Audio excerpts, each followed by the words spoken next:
Hello नमस्कार दोस्तों, मैं सारिका और आप सभी का बहुत स्वागत है आपके अपने चैनल विधि संगम क्लासेस में। लो भाई, सारिका नितेश। तो दोस्तों, आज जैसा मैंने आपसे कहा था कि हम बीएनएस स्टार्ट कर दिए हैं, आपने भी कर दिया है पढ़ना, पढ़ भी रहे हैं बहुत दिन से। तो चलिए दोस्तों, आज बीएनएस पर और बात करेंगे, यानी कि द भारतीय न्याय संहिता 2023 में हम आगे बातें करेंगे। इसके पहले की क्लास में आपने देखा था स्पेशलिटी क्या है, की फीचर्स क्या है बीएनएस के, है ना, क्यों आईपीसी को रिपील करके आईपीसी की जगह क्यों बीएनएस लेके आया गया। तो ये आपको जो है यहाँ पर बताया गया है। आज इस पर बात करेंगे और देखेंगे कंपैरिजन करते हुए आईपीसी और बीएनएस को।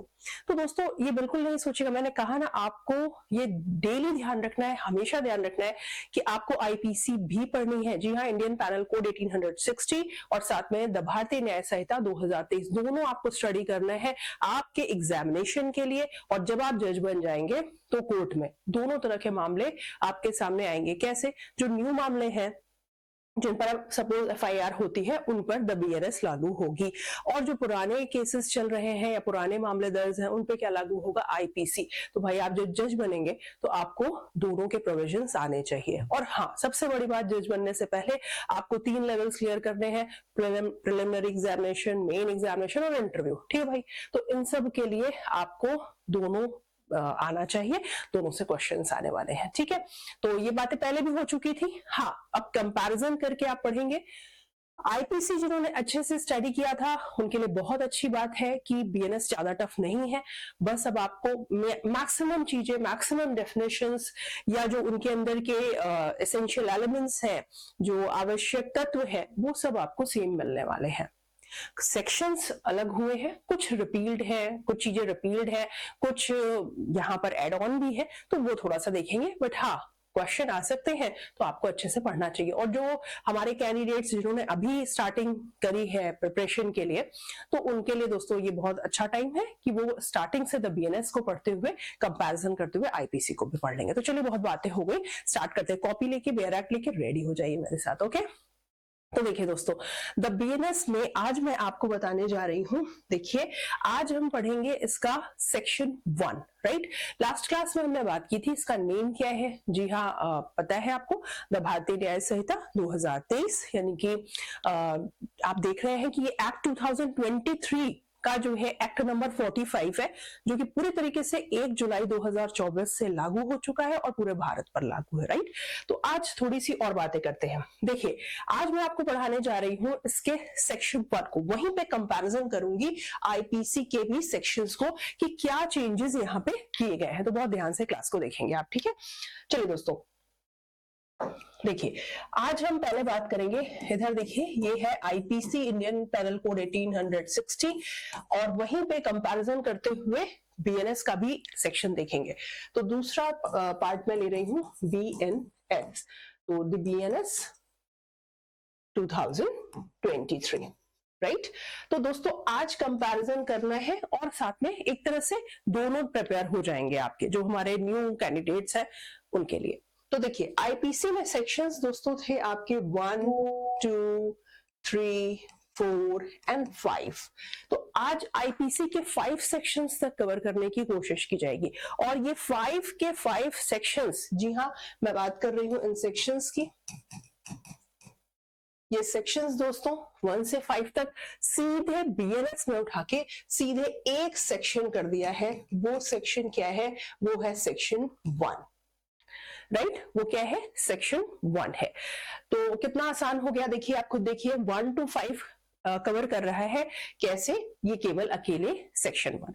तो इस सेक्शन 1 में क्या किया है इन्होंने? क्लॉजेस डाल दिए हैं, राइट? क्या डाले हैं? क्लॉजेस, खंड डाल दिए हैं।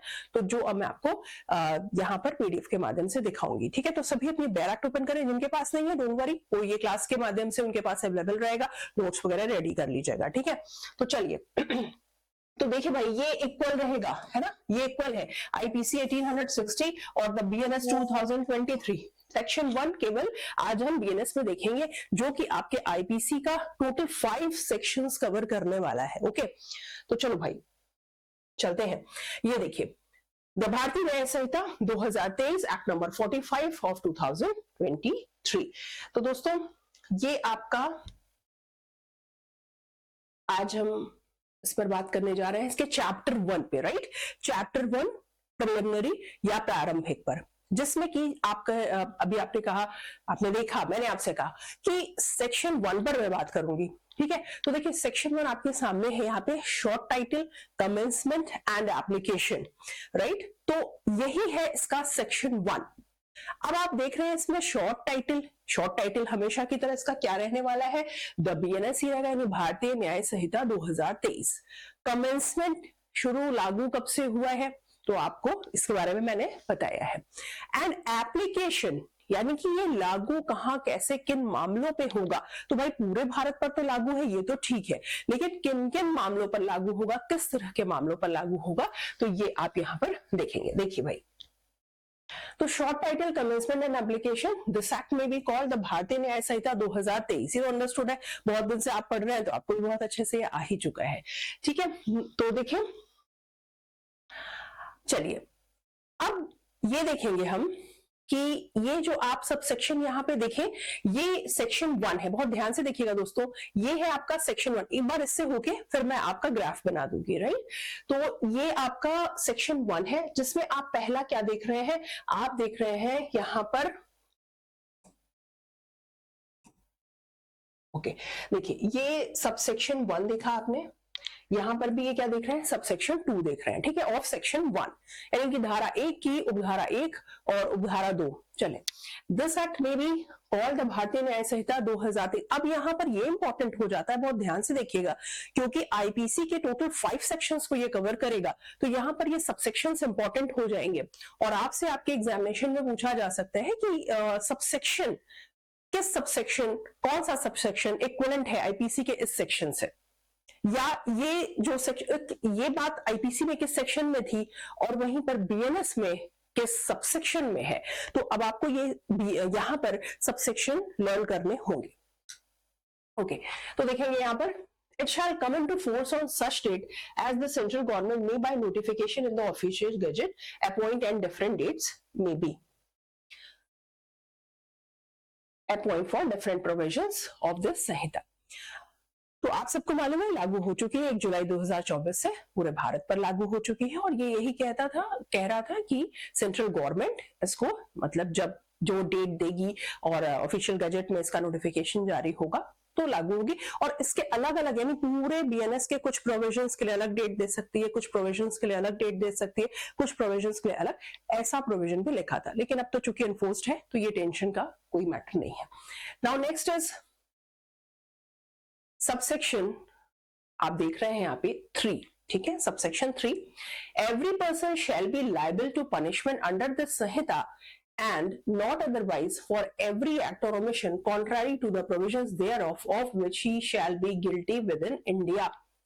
तो बहुत ध्यान से देखिएगा कि अगर वो, देखिए भारत में हो सकता है, ये आपने पढ़ा था और मुझे ध्यान है कि आप सबको भी ये बात अच्छे से याद होगी, ठीक है, क्योंकि सभी स्टूडेंट्स बहुत टाइम से जो हमारे पुराने स्टूडेंट्स है पढ़ रहे हैं तो उनको ये बात पता होगी। तो चलिए दोस्तों, मुझे जल्दी से बता दीजिए कि ये वाला जो आपका सबसेक्शन है, सबसेक्शन 3, ये आईपीसी का कौन सा सेक्शन था। तो जी हाँ, ये सेक्शन, ये आप सबसेक्शन 3 देख रहे हैं, किसका, सेक्शन 1 सबसेक्शन 3 ऑफ बीएनएस है। जबकि यही सबसेक्शन दोस्तों सेक्शन 2 आईपीसी में दिया हुआ था। कहां दिया हुआ था, सेक्शन 2 आईपीसी, यानी ये जो इसका सबसेक्शन 3 है जो आप ये देख रहे हैं, ये क्या है, ये है सेक्शन 2 ऑफ आईपीसी। सेम मिलने वाला है, तो कोई प्रॉब्लम नहीं, कोई परेशानी की बात नहीं है कि भाई उसमें क्या, जो बातें उसमें आपने पढ़ी समझी थी, सेम टू सेम यही बात, वही बातें यहां पर भी है, ठीक है। तो प्रत्येक व्यक्ति इस संहिता के उपबंधों के प्रतिकूल प्रत्येक कार्य या लोक के लिए जिसका वह भारत के भीतर दोषी होगा इसी संहिता के अधीन दंडनीय होगा, अन्यथा नहीं, ठीक है। तो कहने का मतलब कि every person shall be liable to punishment, every person. देखिए यहां पर सिटीजन वर्ड यूज नहीं हुआ है, यहाँ नॉन सिटीजन वर्ड यूज नहीं हुआ है, यहाँ वर्ड यूज हुआ है पर्सन, और पर्सन कोई भी पर्सन हो, तो every person shall be liable to punishment, punishment के लिए लायबल होगा under the Sanhita and not otherwise for every act और ओमिशन। एवरी एक्ट और ओमिशन, अगर कोई भी कार्य और लोप, आप दोनों चीजें यहां देख रहे हैं कि अगर किसी ने कोई कार्य भी किया या लोप भी किया, एक्ट किया या ओमिशन किया, राइट, तो फॉर एवरी एक्ट और omission contrary to the provisions of thereof, यानी ये जो बीएनएस है, अगर इसमें जो उपबंध दिए हैं, जो प्रोविजंस दिए हैं, उसके कॉन्ट्रैरी, उसके अगेंस्ट जाके, उसके विरुद्ध जाके किसी भी व्यक्ति ने कोई भी एक्ट किया, कोई भी ओमिशन किया, तो वो व्यक्ति लायबल होगा, पनिशेबल होगा, उसको पनिशमेंट दी जाएगी। तो आगे देखेंगे, of which he shall be guilty within India. अब आप यहां पर एक लास्ट लाइन देख रहे हो कि of which he shall be guilty within India, अगर वो भारत के भीतर जैसे दोषी होता तो वैसे ही दोषी होगा, बशर्ते उस, देखिए भाई, कहने का कोई मतलब ये, तुम चाहे भारत के भीतर हो या भारत के बाहर हो, अगर तुमने किसी भी ऐसे कार्य या लोप को किया, एनी पर्सन, जो कि ये संहिता बीएनएस कहती है कि ये ऑफेंस है, तो तुम इसके लिए लायबल होगे, उस प्रकार से लायबल होगे जैसे कि वो तुमने क्या किया है, भारत के भीतर दोषी, जैसे वो भारत के भीतर दोषी होता, जैसे कि उसने भारत के भीतर किया होता, वैसा माना जाएगा और उसके साथ वैसा ही ट्रीट किया जाएगा, यानी उसको पनिशमेंट मिलेगा। तो कुछ यहाँ पर एसेंशियल एलिमेंट्स हैं, कुछ की पॉइंट्स हैं जिन्हें आप ध्यान से देखेंगे। तो देखिए, सबसे पहले जब हम इसकी बात करेंगे तो ये है आपका पहली चीज, जो फर्स्ट एसेंशियल एलिमेंट आपको ध्यान देना है वो है एवरी पर्सन, एवरी पर्सन, ठीक है। तो every person shall be liable, ये पर्सन क्या हो जाएगा, लायबल हो जाएगा, लायबल टू पनिशमेंट। और लायबल किस बात के लिए, ऑब्वियस सी बात है, ये एक दंड संहिता है, ये एक दंडिक विधि है, पेनल लॉ है, क्रिमिनल लॉ है, ठीक है। तो यहां पर पनिशमेंट, क्योंकि ऑफेंस की बात करेगा तो ऑफेंस के लिए पनिशमेंट का प्रावधान, पनिशमेंट के प्रोविजंस है, तो पनिशमेंट के लिए लायबल होगा, राइट। तो लायबल किसके लिए होगा, पनिशमेंट के लिए, अंडर दिस संहिता। और ये बहुत ध्यान से देखेंगे, अंडर दिस संहिता, यानी कि भाई कहीं से भी उठा के कुछ भी दंड नहीं देने लग जाएंगे कि मनमर्जी चलेगी, नहीं, जो और जितना पनिशमेंट इसमें लिखा है, इसमें दिया है, जो प्रोविजंस में है संहिता के, उतना ही पनिशमेंट दिया जाएगा, उससे न ज्यादा, उससे न कम, ठीक। तो मनमौजी नहीं चलने वाली। तो अंडर दिस संहिता, पनिशमेंट भी ध्यान से देखें कि जैसा संहिता में दिया है वैसा ही, और किस बात के लिए, उस बात के लिए जिसको ये संहिता, जिसको ये बीएनएस मना करता है, वो हर एक्ट, ध्यान से देखेंगे किस बात के लिए, वो हर एक्ट, एवरी एक्ट और ओमिशन। अब आप कहोगे मैम ओमिशन कैसे, भाई देखो, थोड़ा सा मुझे पता है कि आप में से बहुत सारे ओल्ड स्टूडेंट्स होंगे, तो इट्स ओके, लेकिन एक बार एक रिवीजन। एक्ट क्या है, मैंने किसी को, ए ने किसी को गोली मारी, ये क्या किया, कार्य किया, एक्ट किया, राइट। और ओमिशन क्या है, ओमिशन करके कैसे हम ऑफेंस कर सकते हैं, तो लोप करके, यानी जो हमें करना है, जो हमारी ड्यूटी है, ठीक, जिसके लिए हम लीगली बाउंड है, वो हमने नहीं किया, यानी ओमिशन किया, तो इस तरीके से हमने क्या किया दोस्तों, हमने किया है ओमिशन, और हमारी लायबिलिटी बनेगी, राइट। एक लेडी है, उसके पास एक छोटा सा बेबी है, और पूरी उसकी ड्यूटी, लायबिलिटी है कि उस बच्चे को टाइम पे दवा दे, खाना दे, पानी दे, उसकी पूरी केयर करे। पता चला उस लेडी ने उसका ध्यान ही नहीं दिया, बिल्कुल ना कुछ खाना पीना, कुछ नहीं, वो अपने कामों में लगी रही और बच्चे की डेथ हो गई। बाद में कह रही है मैंने क्या किया, मैं तो अपने कामों में लगी रहती थी, मैंने ऐसा कुछ नहीं किया है। और तो जी नहीं उसने किया है, उसने ओमिशन किया है, एक ऑफिसर ने अपनी ड्यूटी नहीं की, उसने ओमिशन किया है। तो जो मना है वो करोगे, ठीक है, इस एक्ट के तहत जो मना है वो करोगे या लोप करोगे, तो भाई क्या माना जाएगा कि तुमने बीएनएस का उल्लंघन किया है, उसके प्रोविजंस को के कॉन्ट्रैरी जाके वर्क किया है, तो अब तुम लायबल होगे। और लायबल किस बात के लिए होगे, लायबल भी होगे पनिशमेंट के लिए। कितना पनिशमेंट, जो ये बीएनएस कह रहा होगा कि इस काम को करने के लिए या ये काम न करने के लिए तुम्हें इतनी सजा मिलेगी, यानी ये कार्य करने या लोप करने के लिए तुमको ये सजा मिलेगी, तो वही सजा मिलेगी, राइट। इसके अलावा नहीं। तो एवरी एक्ट और ओमिशन, चाहे एक्ट किया हो चाहे ओमिशन किया हो या दोनों ही किया हो, राइट। तो otherwise, and not otherwise, for every act और omission contrary to the provisions thereof, of which he shall be guilty within India. अगर वो उसके लिए भारत में दोषी हो सकता था, क्यों, क्योंकि वो भारत का नागरिक था, यहाँ पे इस लाइन का भी आपको अच्छे से इंटरप्रिटेशन आना चाहिए कि अगर दोस्तों वो भारत में लायबल हो सकता था, क्योंकि भाई अगर वो भारतीय है तो ऑब्वियस सी बात है उसके ऊपर पूरी तरीके से बीएनएस लागू होगी, उसने बीएनएस पढ़ी हो चाहे ना पढ़ी हो, ठीक है। तो ये भाई आप देख रहे हो, तो यहां चूंकि इसको आपको ऐसे कोरिलेट करना है कि ये क्या लिखा हुआ है, एवरी पर्सन, एवरी, यहाँ सिटीजन या नॉन सिटीजन की बात नहीं की, तुम कोई भी हो, बशर्ते तुमने काम क्या किया, तुमने बीएनएस के प्रोविजंस के अगेंस्ट जाके वर्क किया है तो तुम्हें पनिशमेंट मिलेगा। चलिए, तो ये आपने देखा दोस्तों बीएनएस का section 1 subsection 3 which is equal to या equivalent to section 2 of IPC, right.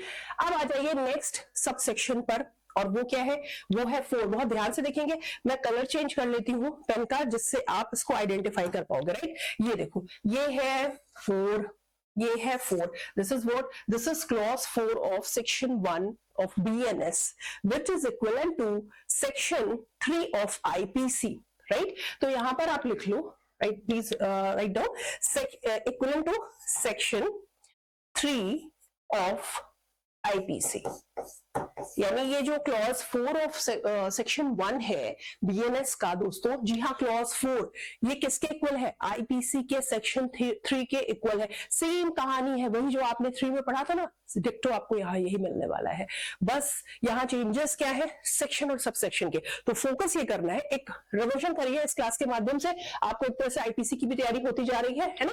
और यहाँ याद ये रखना है आपको कि भाई किसमें क्या दिया हुआ है, ठीक है, यानी किस सेक्शन के सबसेक्शन, और एक बार अच्छे से पढ़ लेंगे तो एक साथ दोनों रेडी हो जाएगा और एग्जाम में बिल्कुल भूल चूक नहीं होगी। तो चलो देखो, any person liable bye any law for the time being in force in India. देखो भाई बहुत ध्यान से, क्योंकि मुझे पता है मैंने बहुत लॉन्ग टाइम से स्टूडेंट्स को पढ़ाया है, ऑफलाइन भी पढ़ाया, ऑनलाइन भी पढ़ाया, और मुझे बहुत अच्छे से आइडिया है कि स्टूडेंट सेक्शन 3 को पढ़ तो लेते हैं बट इसको प्रॉपरली इंटरप्रेट नहीं कर पाते। और अगर ये बहुत ध्यान से देखिएगा कि सेक्शन 3 पर प्रॉब्लम बेस्ड क्वेश्चंस होते हैं, ठीक है। तो मैं कई बार क्वेश्चंस स्टूडेंट से पूछती हूँ कि इस पे कौन सा सेक्शन अप्लाई होगा, तो वो कंफ्यूज होते हैं। तो देखिए इधर, any person liable, any person, फिर यहां पर आप देख रहे हैं पर्सन वर्ड यूज हुआ है, सिटीजन नॉन सिटीजन नहीं यूज हुआ है। Any person liable by any law for the time being in force, by any law, right, any law for the time being in force in India, right। क्या देख रहे हो भाई, India की बात हो रही है, कोई भी विधि यहां प्रवृत्त है, तुम विधि के जानकार हो या ना हो, तुम पर विधि लागू होगी, और अगर तुमने उसके अगेंस्ट जाके कोई वर्क किया है तो तुम लायबल हो जाओगे, राइट। तो देखो, being in force in India to be tried for an offence committed beyond India, ठीक है। ये देखिए, कोई भी व्यक्ति लायबल होगा by any law for the time being in force in India to be tried for, देखिए ट्रायल हो रहा है इसका, to be tried for an offence, trial की बात कर रहा है, for an offence committed beyond India, Bharat के बाहर उसने काम किया है, किसके बाहर, भारत के बाहर जाके काम किया, राइट, बियॉन्ड इंडिया, परे किया, बाहर किया, भारत की बाउंड्री से जस्ट बाहर किया, या बहुत दूर कहीं जाकर किया, राइट, न्यूयॉर्क में किया, कनाडा में किया, पाकिस्तान में किया, ठीक है, और या फिर बस यहाँ की बाउंड्रीज खत्म हुई, उसने किया, सी में किया, ओशन में किया। तो देखिए, shall be dealt with according to the provisions of this Sanhita for any act committed beyond India in the same manner as if such act had been committed within India। तो ध्यान से देखिए, अगर बहुत ही प्यारा सेक्शन है ये, dealt with according to the provisions of this Sanhita, मतलब कोई भी लॉ के अगेंस्ट जाके उसने काम किया है, किसी भी व्यक्ति ने, कहां किया है, किसी भी व्यक्ति की बात कर रहे हैं, तो ये भारतीय भी हो सकता है, गैर भारतीय भी हो सकता है। इसने क्या किया, किसके उल्लंघन में काम किया है, ध्यान से देखेंगे। हाँ, तो देखेंगे इसने क्या किया है दोस्तों, इसने किया है ट्राइड फॉर, किसके लिए ट्रायल हो रहा है, ट्राइड फॉर एन ऑफेंस, ये देखिए अपराध के लिए, ठीक। और ऑफेंस किस बात के लिए, कि किसी भी लॉ का जो वहां इंडिया में प्रवृत्त है, राइट, उसने उल्लंघन किया और उसके लिए उसका ट्रायल की बात की जा रही है। लेकिन हम ऐसे सिंपल से समझो कि बीएनएस में कोई बात मना की है तुमको कि तुम ये नहीं कर सकते, ठीक है। यही काम ये व्यक्ति कहां जाके कर रहा है? भारत से बाहर जाके कर रहा है। तो क्या इस पर बीएनएस लागू हो सकती है? तो दोस्तों, अगर ये इस तरीके का व्यक्ति है या इस प्रकार से है, देखो इसको यहां पे dealt with according to the provisions of Sanhita for any act committed beyond India, उसने भारत के बाहर भी किया है तब भी उस पर बीएनएस लागू हो सकेगी। इन द सेम मैनर, उसी प्रकार से, as if such act had been committed within India, जैसे कि उसने वो कार्य भारत के भीतर किया है। क्यों? क्योंकि वो कार्य बीएनएस में मना है और वो कोई भी व्यक्ति है उसने जाके ये कार्य चाहे अब ऐसे सुन लो, चाहे भारत के अंदर करो या भारत के बाहर जाके करो, अगर उससे किसी भी लॉ का कंट्रावेंशन हुआ, कॉन्ट्रारी हो गया, वो एक्ट उससे एक्ट अगेंस्ट एक्ट किया है जिसकी वजह से उसका ट्रायल, देखिए यहां पर इंपॉर्टेंट ये है कि उसका हमें दुनियादारी से मतलब नहीं है, मतलब ये है कि उसने एक्ट ऐसा किया जो यहां के किसी लॉ के अगेंस्ट है और जिसकी वजह से उसका ट्रायल उस ऑफेंस वर्ड है, उसने ऑफेंस किया है, ट्रायल बीएनएस के अकॉर्डिंग चल सकता है यानी कुछ कंडीशंस ऐसी हैं कि इस पर बीएनएस लागू हो जाएगा। तो चाहे वो एक्ट इंडिया में किया गया हो या इंडिया के बाहर किया गया हो, वो व्यक्ति लायबल होगा और उस पर बीएनएस या ये संहिता के प्रोविजंस उसी प्रकार से लागू होंगे जैसे कि वो एक्ट उसने इंडिया में रह के किया हो। अभी मैं आपको इलस्ट्रेशन देती हूँ। India in the same manner as if such act had been committed within India, इस संहिता के उपबंधों के अनुसार ऐसा बढ़ता जाएगा मानो वह कार्य भारत के भीतर किया गया था। भारत से परे किए गए किसी अपराध के लिए जो कोई व्यक्ति भारत में तत्समय प्रवृत्ति किसी विधि द्वारा विचारण के लिए दायी है, भारत से परे किए गए किसी कार्य के लिए उसे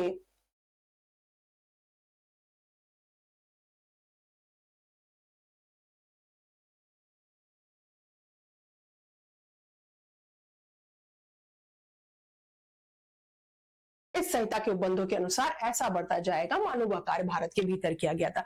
भाई तुम कोई भी ऐसा, मैंने कहा ना, कोई भी ऐसा ऑफेंस कर रहे हैं, कोई भी व्यक्ति ऐसा ऑफेंस कर रहा है जिसके तहत उसका ट्रायल क्या हो सकता है, वो कहीं भी भारत के बाहर ही कर रहा है लेकिन इंडिया में उसका ट्रायल हो सकता है, तो बीएनएस उस पर लागू हो जाएगी।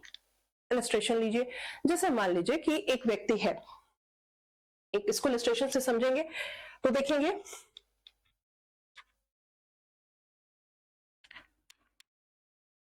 सेक्शन 3 आईपीसी और यहां पर आप देख रहे हैं सेक्शन 1, यहां पर आप देख रहे हैं सब क्लॉज है इसका 4, सब सेक्शन है 4 और सेक्शन 3 सब सेक्शन 4 दोनों इक्विवेलेंट है। तो हम दोनों बात करने जा रहे हैं, इस पर मैं आपको इलस्ट्रेशन देने जा रही हूँ BNS.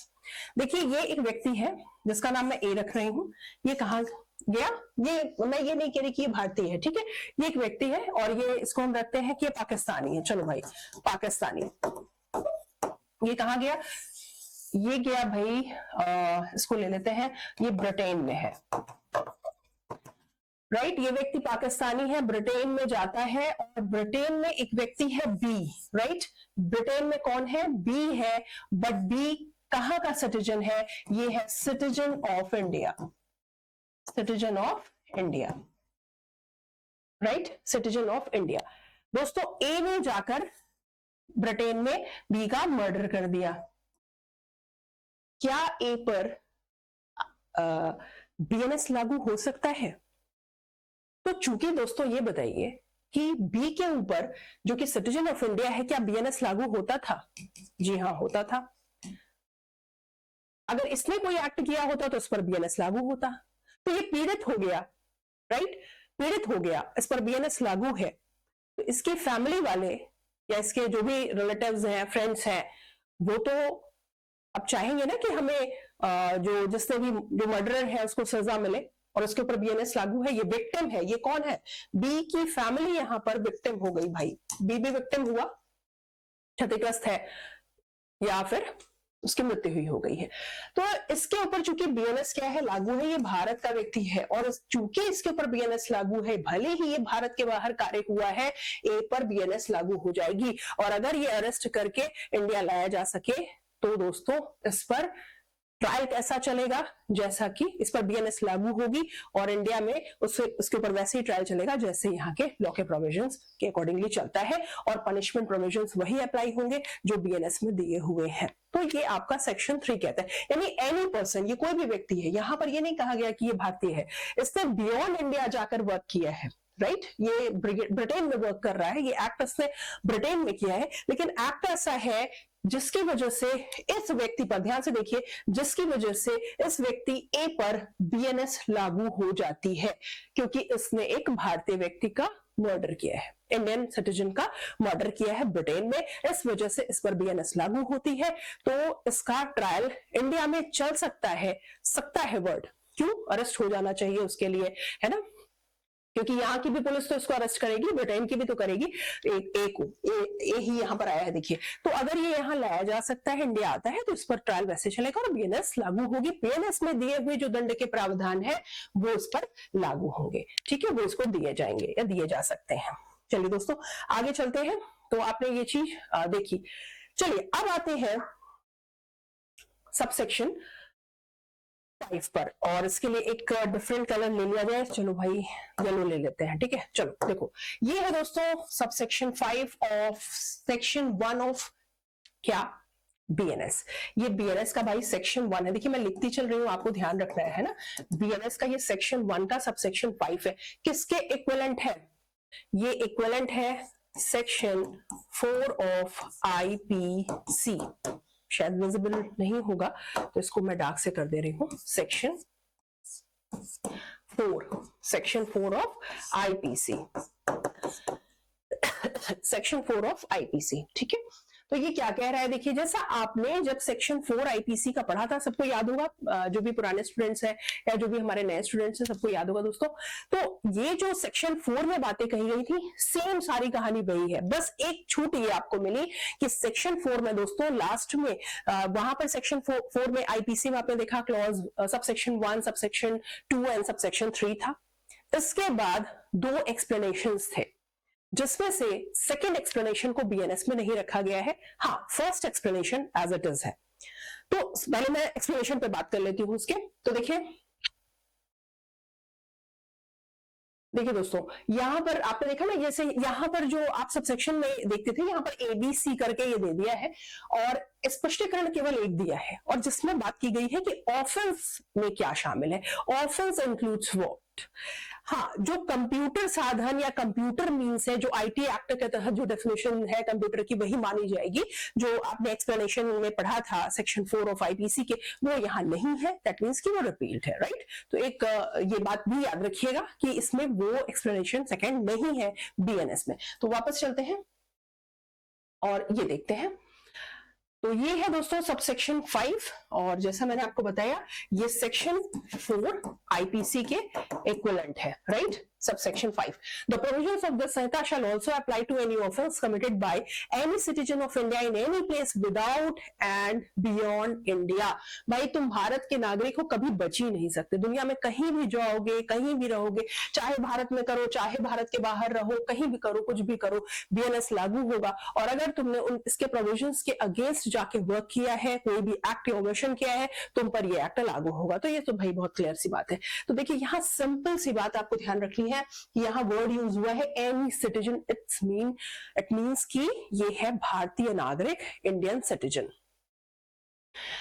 Of India in any place, किसी भी स्थान पे। अब देख लो भाई, without and beyond India, Bharat से बाहर किया हो या परे किया हो, भारत से जस्ट बाहर भी हो सकता है, आपके घर के बाहर, गेट के बाहर आप हैं, बाउंड्री यहाँ पर जो भी सीमा है उसके जस्ट बाहर है, ठीक है, किया है वहां पे, या परे कहीं बहुत दूर किसी और कंट्री में, कनाडा में किया है, या कहीं भी किया है, न्यूयॉर्क में किया है, ब्रिटेन में किया है, सऊदीया में किया है, कहीं भी किया है, ठीक है, किसी स्थान में भारत के किसी नागरिक द्वारा अगर कोई कार्य या लोग किया है, एक्ट ओमिशन किया है, बीएनएस लागू होगा, उसके प्रोविजंस लागू होंगे और पनिशमेंट भी बीएनएस के अकॉर्डिंगली मिलेगा। Next B, any person on any ship और aircraft registered in India wherever it may be, कहीं भी है, बस शर्त ये है कि जो वो एयरक्राफ्ट है या ये शिप है, मतलब पानी का जहाज है या फिर आपका वायुयान है, राइट, वो दुनिया में कहीं भी है, शर्त ये है कि उसको रजिस्टर्ड कहां होना चाहिए, उसको रजिस्टर्ड होना चाहिए दोस्तों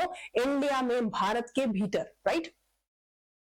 तो अगर वो एयरक्राफ्ट या शिप रजिस्टर्ड है कहां, इंडिया में, रजिस्टर्ड है इंडिया में, तो वो फिर भाई घर में तो खड़ा होने के लिए बना नहीं है, ना शिप बना है ना एयरक्राफ्ट बना है। एयरक्राफ्ट बना है वो उड़ेगा ही उड़ेगा, और शिप बना है वो पानी में जाएगा। अब पानी में जाएगा तो दूसरी कंट्रीज में जाएगा, राइट। तो भाई जब वो दूसरी कंट्री में जाएगा, यानी किसी और कंट्री के तट पे लगा हुआ है, भारत का शिप है, भारत पे रजिस्टर्ड है, राइट, या कोई यहाँ का एयरक्राफ्ट है, वायुयान है, वो किसी अन्य कंट्री में लैंड किया है, वहां खड़ा है, तो क्या उस पूरे शिप या एयरक्राफ्ट पर ही बीएनएस लागू है? यानी उस पर कोई भी व्यक्ति अगर एंट्री करता है, वो चाहे भारत का व्यक्ति हो, भारत का नागरिक हो या गैर नागरिक हो, ये कोई फॉरेनर है, नॉन सिटीजन है, कोई भी है, ठीक है, एनआरआई है, कोई भी है दोस्तों, अगर रजिस्टर्ड शिप या एयरक्राफ्ट में, जो कि इंडिया का है, इंडिया में रजिस्टर्ड है, उसमें कहीं भी वो चाहे खड़ा हो, चाहे भारत में ही खड़ा हो या भारत के बाहर कहीं खड़ा हो, किसी ने भी कोई ऑफेंस किया, जैसे बीएनएस कहती है कि ऑफेंस है, अपराध है, कॉन्ट्रारी कोई भी ऐसा एक्ट या ओमिशन किया जो कॉन्ट्रारी टू संहिता है, तो दोस्तों उस पर बीएनएस लागू हो जाएगी। तो ये देखेंगे यहाँ पर कि रजिस्टर्ड इंडिया, इस पे क्या हो जाएगा, उस व्यक्ति पर, एनी पर्सन, ठीक, उस व्यक्ति पर भी बीएनएस लागू होगी। नाउ नेक्स्ट,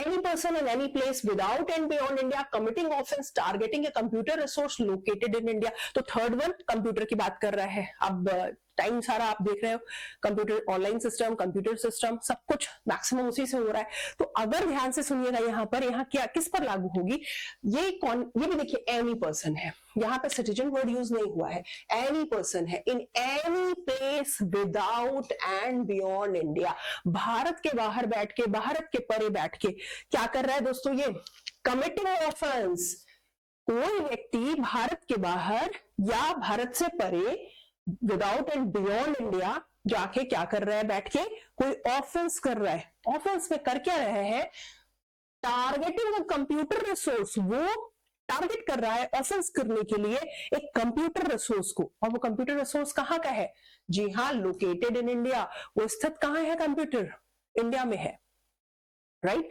तो वो कंप्यूटर सिस्टम जो कि इंडिया में है और वो टारगेट करके उसको ऑफेंस कर रहा है, तो दोस्तों उस पर भी बीएनएस लागू हो जाएगा और बीएनएस के प्रोविजंस लागू होंगे, ठीक है। तो ये देखिए भाई, ये जैसा आपने आईपीसी में पढ़ा था सेम टू सेम है, बस यहाँ पर क्या जो डिफरेंस देखने को मिल रहा है, नंबर ऑफ जो सेक्शंस हैं। Explanation in this section, the word offense includes every act committed outside India which if committed in India would be punishable under this act। तो offense वही है जैसा पहले आपको बताया कि तुम भारत के बाहर करो या भीतर करो, अगर तुम अगेंस्ट टू संहिता कर रहे हो, कॉन्ट्रारी टू संहिता कर रहे हो, तुम भारत में करते तो संहिता के अगेंस्ट होता, पनिशमेंट मिलता, तो वैसे ही लागू, वही बात ऑफेंस के लिए है। हाँ, मजे की बात ये कि एक्सप्लेनेशन 2 इसका बीएनएस में नहीं है, जो आपको कंप्यूटर मीन्स को एक्सप्लेन करता था कि हम कंप्यूटर मीन्स किसको समझेंगे, राइट। नाउ यहाँ पर एक इलस्ट्रेशन है, और इलस्ट्रेशन में दोस्तों आईपीसी में एक कंट्री युगांडा का नाम दिया हुआ था, लेकिन यहाँ ऐसा नहीं है, बस एक दूसरी कंट्री के बारे में कहा है। दूसरी बात ये ध्यान रखिएगा कि इलस्ट्रेशंस पर प्रॉब्लम बनती है, चाहे वो आपका प्री एग्जाम हो दोस्तों या आपका हो मेन एग्जामिनेशन, ठीक है। तो इसको बहुत अच्छे से प्रिपेयर रखिएगा, क्योंकि आप इंटरव्यू के भी क्वेश्चंस बनते हैं। प्री में लॉन्ग सा पूरा प्रॉब्लम दे दिया और 4 ऑप्शन दे दिए या 5 ऑप्शन दे दिए, 5-4 ऑप्शंस में आपको क्या करना है कि आपको इसमें से करेक्ट डिसीजन या करेक्ट आंसर ऑप्ट करना है। नाउ मेन में क्या है, पूरा प्रॉब्लम, उस पर पूरी आंसर लिखनी है, मतलब उसको सॉल्व करना है, और इंटरव्यू में आपको तुरंत रिप्लाई करना है। तो इसको बहुत ध्यान से देखेंगे। Illustration A, who is a citizen of India, ध्यान से देखिए कौन है, सिटीजन ऑफ इंडिया है, commits a murder in any place without and beyond India, ये भारत का नागरिक, भारत के बाहर जाके इसने क्या कर दिया, मर्डर।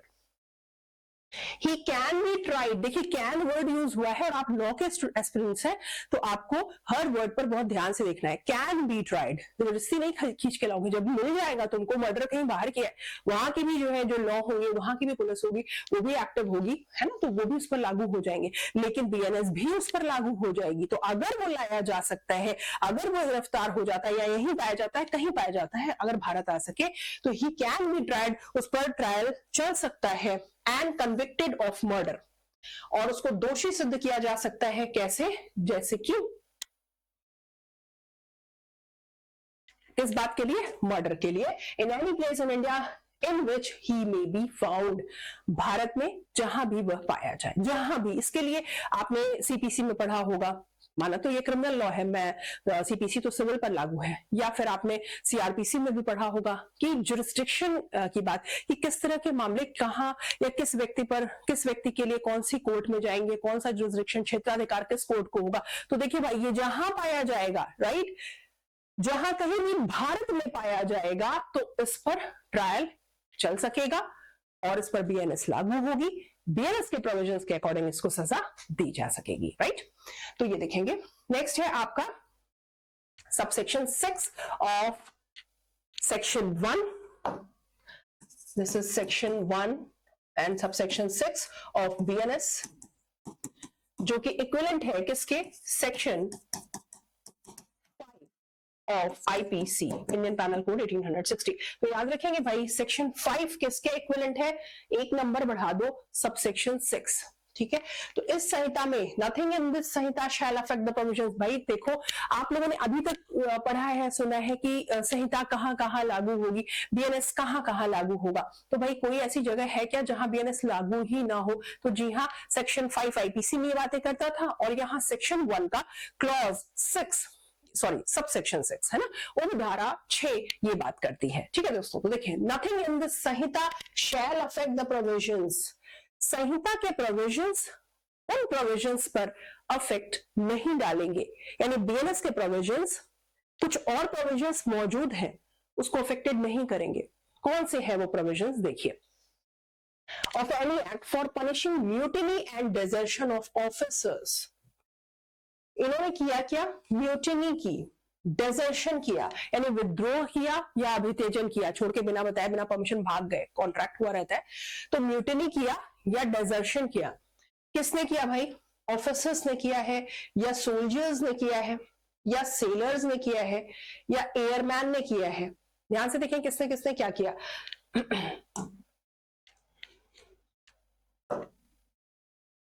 चलिए देखिए कौन कौन है यहां पर। देखिए, सेक्शन 5 आईपीसी ये कह रहा है कि बीएनएस लागू नहीं होगी, BNS not affected the provision, not affected, किस पर अफेक्ट नहीं डालेगी? कुछ प्रोविजंस पर। ये प्रोविजंस किसके लिए हैं? ये प्रोविजंस किसके लिए हैं दोस्तों? ये प्रोविजंस है पनिशमेंट के लिए। किसके पनिशमेंट के लिए है ये? किसके पनिशमेंट के लिए है? ये पनिशमेंट के लिए है किसी ने म्यूटिनी की है, यानी विद्रोह किया है, किसी ने डेजर्शन किया है, म्यूटिनी की है या डेजर्शन किया है। कौन है लोग? किसी ने का मतलब यहां पर ये लोग कौन है? तो म्यूटिनी या डेजर्शन किसने किया? तो दोस्तों, म्यूटिनी या डेजर्शन किया है, नंबर 1 किसी ऑफिसर ने, या किसी सोल्जर ने, या किसी सेलर ने, या किसी एयरमैन ने। लेकिन ये कौन है? जो भारत सरकार की सेवा में हो, in the service of the government. ये सब किसमें हो भाई? गवर्नमेंट सर्विस में हो। ये किसमें है? गवर्नमेंट सर्विस में, ठीक। और भी तो इन पर भाई तुम विद्रोह करोगे, तुम अभितेजन करोगे, गवर्नमेंट की सर्विस में हो, ऑफिसर हो, राइट, सोल्जर हो, सेलर हो, एयरमैन हो, तुमने विद्रोह कर दिया, तुम अभितेजन कर रहे हो, डिजर्शन कर रहे हो, तो तुम्हारे लिए उसके लिए स्पेशल लॉज बने हैं, स्पेशल प्रोविजंस बने हैं, जिसके लिए तुमको दंड दिया जाएगा, जिसके तहत तुम्हें दंड दिया जाएगा, ठीक है। तो अब बात आती है कि उनको दंड देने के लिए बीएनएस लागू होगा या जो अलग से स्पेशल प्रोविजंस बने हैं वो अप्लाई होंगे। तो जी हाँ, जो स्पेशल प्रोविजंस बने हैं इनको दंड देने के लिए, जिन्होंने विद्रोह किया, जो अभितेजन कर रहे हैं, म्यूटिनी या डिसर्शन किया, वो प्रोविजंस लागू होंगे, ना कि बीएनएस लागू होगी। बीएनएस इसको अफेक्टेड नहीं करेगी।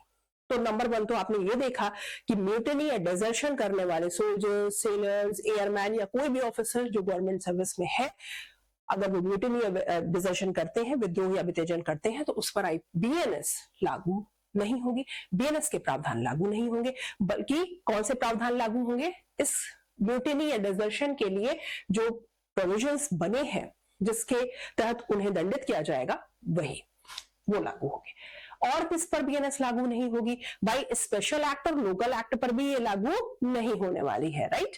तो ये भी ध्यान रखेंगे दोस्तों कि ये देखें, of provisions of any special और लोकल लॉ दोनों पे नहीं लागू होगी। नंबर एक तो प्रोविजन ये देखा आपने, दूसरे जो प्रोविजंस हैं जिन पर बीएनएस के प्रोविजंस लागू नहीं होंगे वो नंबर 1 लोकल लॉ जो कि स्थानीय विधि कहलाती है, और number 2 special law. Special law क्या है? स्पेशल लॉ वो है जो किसी स्पेशल मैटर पर, विशेष विषय पर बनाई गए विधि या कानून होते हैं, यानी कुछ बुराई है समाज में, कुछ प्रॉब्लम्स है, तो फिर उनके लिए, उनको दूर करने के लिए कुछ लॉ बनाए गए, स्पेशल लॉ बनाए गए, है ना? जैसे डाउरी प्रोहिबिशन एक्ट हो गया, ठीक है, पॉक्सो हो गया आपका, ठीक, जो बच्चों के लिए हो गया। तो अब इस तरह के जो कुछ, ये सेक्सुअल हरेसमेंट एक्ट हो गया, ठीक, तो जो महिलाओं को उनके कार्यस्थल पर यौन उत्पीड़न होने से रोकने के लिए है, ठीक है, या मोटर व्हीकल एक्ट हो गया, यातायात, बहुत सारे एक्सीडेंट्स हो रहे हैं, कोई भी रूल फॉलो नहीं कर रहा है, उनके लिए जो स्पेशल मैटर्स आप देख रहे हो, या SC/ST एक्ट है, schedule caste and schedule tribes को जो उनके साथ अत्याचार हो रहा है, ठीक है, तो प्रिवेंशन ऑफ एट्रोसिटीज एक्ट है जो, तो वो उनके लिए बने हैं, SC/ST के लिए बने हैं, मोटर व्हीकल के लिए रूल रेगुलेशन के लिए बने हैं, महिलाओं के लिए बने हैं, बच्चों के लिए बने अलग से। तो वो जो लॉ बने हैं उसके प्रावधान लागू होंगे उन मामलों पर जो कि उस एक्ट के तहत अपराध है, ना कि बीएनएस। और लोकल लॉ क्या है? लोकल लॉ है भाई कि कुछ लॉ ऐसे बनाए गए जो देश के विशेष क्षेत्र में, विशेष स्थान पर, स्थानीय स्तर पर, स्थानीय या क्षेत्र स्तर पर वो विधि लागू होगी, ना कि पूरे भारत पर। तब अगर उस विधि के उल्लंघन में कोई कार्य किया गया है तो फिर उस पर वही विधि लागू होगी, वही लोकल लॉ लागू होगा, ना कि बीएनएस लागू होगा। यानी कि लोकल लॉ और स्पेशल लॉ प्रिवेल करेंगे बीएनएस के ऊपर, उसके प्रोविजंस लोकल और स्पेशल लॉ के प्रिवेल करेंगे, यानी वो बीएनएस के प्रोविजन लागू नहीं होंगे, लोकल लॉ और स्पेशल लॉ के प्रोविजंस लागू होंगे अगर उससे संबंधित कुछ मामले हैं, राइट? तो ये ध्यान में रखना है आपको।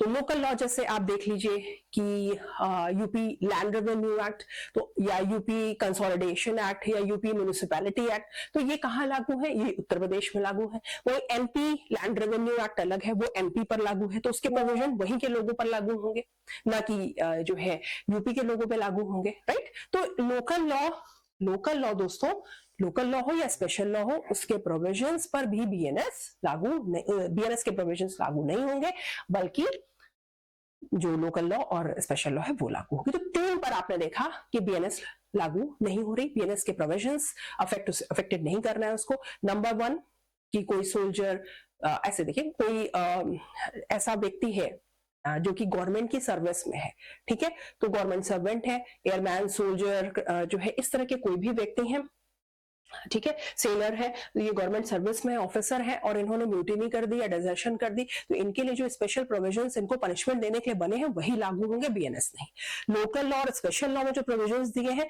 वही लागू होंगे, ना कि बीएनएस। ठीक है दोस्तों, तो चलिए ये आज आपने कंप्लीट कर लिया सेक्शन 5 ऑफ आईपीसी, पूरा सेक्शन 5 कंप्लीट कर लिया है। और यहां पर दोस्तों आपने सेक्शन 1 सबसेक्शन 6 जो है बीएनएस का कंप्लीट कर लिया है। ठीक है दोस्तों,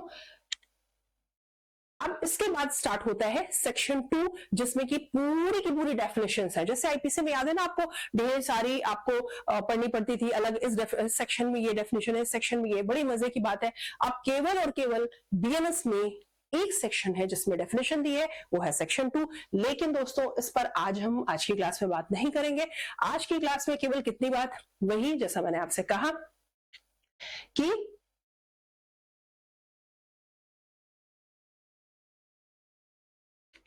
सिर्फ सेक्शन 1 to 5 आईपीसी को देखेंगे और बीएनएस के सेक्शन 1 सबसेक्शन 6 तक देखेंगे। तो इस तरीके से आपने दोनों को कंपैरिजन करते हुए स्टडी किया है और जितना भी मैंने आपको सेक्शन या सबसेक्शन के अंदर की को इंटरप्रेट किए हैं वो सेम है आईपीसी और बीएनएस में, जहां कुछ भी डिफरेंस था वो मैंने आपको बताया है। तो इस तरीके से दोस्तों आज की क्लास में आपने एक डिफरेंस को देखते हुए, एक कंपैरिजन करते हुए आईपीसी और बीएनएस दोनों को स्टडी किया है।